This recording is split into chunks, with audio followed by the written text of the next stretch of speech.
peut dire que le début de la révolution tunisienne, puis la révolution égyptienne ont ouvert un espoir, celle de pouvoir ébranler des régimes autoritaires qui étaient considérés comme une sorte de fatalité. Ce qui a beaucoup changé, c'est l'espace d'expression.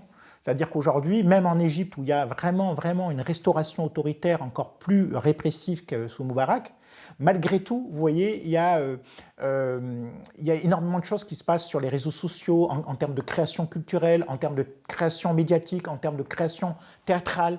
Et donc, de ce point de vue-là, il est clair que ça n'arrêtera pas ces mouvements de pensée, de critique, d'indépendance, d'autonomie.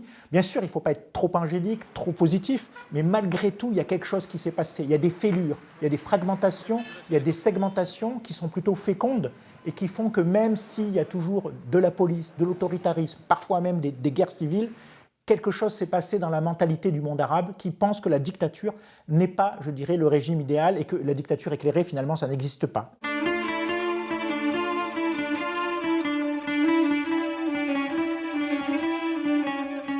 Finalement, ce qu'ont découvert aussi les populations, c'est que démocratie, entre guillemets, de régime, démocratie formelle et démocratie sociale ne marchent pas forcément ensemble. Et c'est vrai qu'aujourd'hui, pour les pays qui ont le mieux réussi cette transition démocratique comme la Tunisie, malgré tout, ce qui reste à la traîne, c'est les questions économiques, c'est les questions sociales.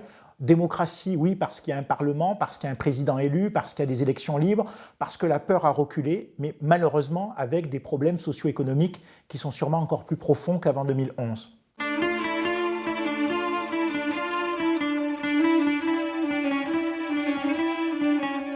On voit ce qui s'est passé en Syrie, avec plus de 12 millions de personnes qui vivent en dehors de leur foyer, des millions de réfugiés, des morts au Yémen, en Égypte, le retour de la répression. Il faut situer ces mouvements protestataires sur une temporalité beaucoup plus longue, et que les révolutions ne se font pas en un seul jour, les changements ne se font pas en un seul jour, que la France, qui a connu la grande révolution de 1789 et de celle de 1848, a connu aussi des phases de terreur, voire même de restauration monarchique et autoritaire, et que le monde arabe est en train de vivre ces secousses avec des temporalités différentes, mais malgré tout avec l'espoir des populations qu'il y ait un changement.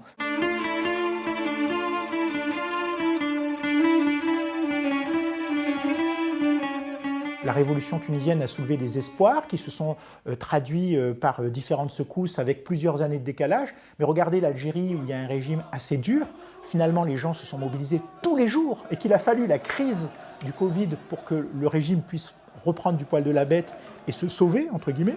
Se sauver au sens plutôt se conserver. Finalement, cette révolution, c'est d'abord une révolution des consciences, une révolution mentale où on voit des jeunes qui n'ont plus peur de descendre dans la rue et d'affronter les forces de l'ordre. Ça, c'est quelque chose quand même d'assez nouveau dans le monde arabe, cette capacité à dépasser la peur et à manifester à la fois sa dignité et sa solidarité dans la rue, quitte à en subir les conséquences. Et ça, c'est quelque chose quand même de nouveau qu'on ne pourra pas enlever comme acquis de la révolution tunisienne et de la révolution égyptienne.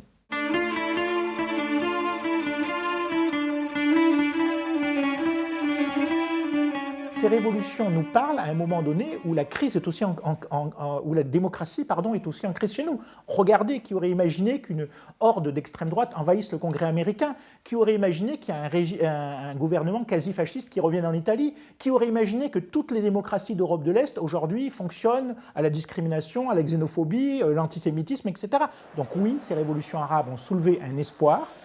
On produit un changement pour le monde arabe, mais c'est aussi un signe envoyé à l'ensemble des peuples de la planète. Attention, la démocratie est un acquis, c'est quelque chose qu'il faut savoir conserver et pour lesquels il faut savoir se battre. Se battre, bien sûr, avec des moyens pacifiques. Et de ce point de vue-là, le monde arabe a lancé aussi un message pour l'ensemble, je dirais, des démocraties, y compris les plus anciennes, qui aujourd'hui semblent aussi fragilisées et précarisées.